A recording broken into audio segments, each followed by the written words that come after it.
How's it going, everyone? Welcome back to another video, and today we're going to be looking at Nintendo. Yes, we're going to be looking at Nintendo.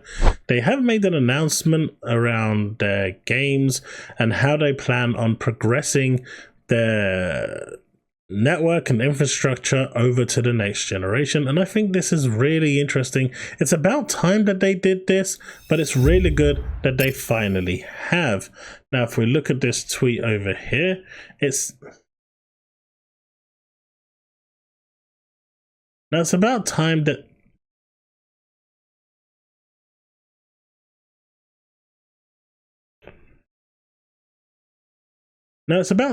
they actually have. And if we look at this tweet here, breaking news, Nintendo America plan on adapting the same model PlayStation and Xbox have by carrying over your Nintendo account from this generation to the next, including digital purchases. So it means that the next generation of the Switch will be backwards compatible, which is great.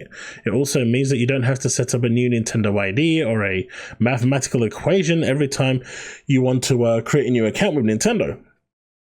This has been a mainstay for Xbox for 3 generations and for PlayStation for the past 2 generations and a half.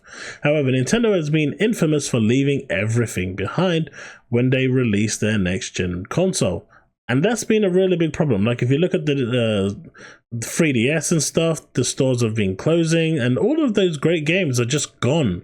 You can only buy them now in the shop, and the ones that were released digital only are gone forever, unless you want to torrent them, but I don't recommend that. This is a super consumer friendly move by a company that makes infamously non-consumer friendly moves. Congrats, Nintendo fans. Now, as we know, Nintendo is probably the most anti-consumer company out there. I don't care what anyone says. They are. They don't like content creators. They don't like anyone.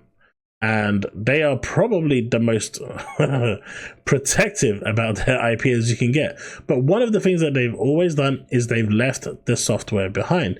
Now, back in the PS1, PS2, and even the PS3 era, this really wasn't a problem because consoles back then were like a one and done thing.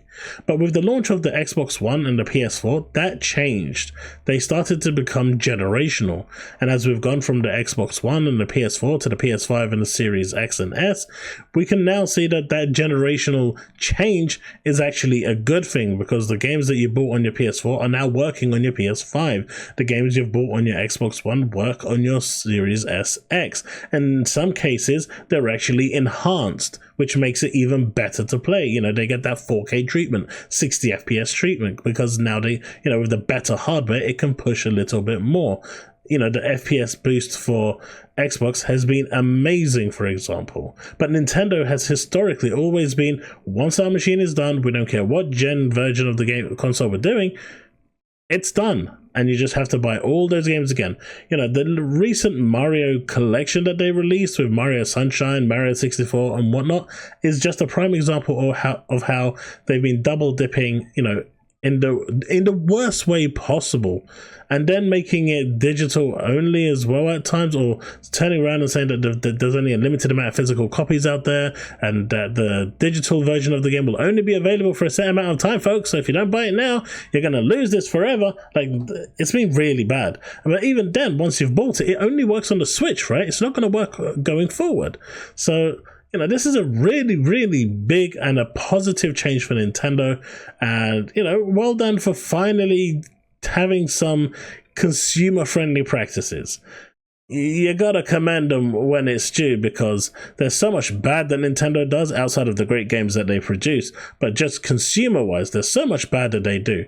And seeing a change like this, you know, good on them. Well done, and I hope to see more positive changes coming from Nintendo in the coming months and years, because hopefully this is the first step to many more productive and proactive changes that will be great for Nintendo consumers. Well, that's it. Let me know what you think in the comment section below. Let's have that discussion, and I'll see you in the next one. Remain legend.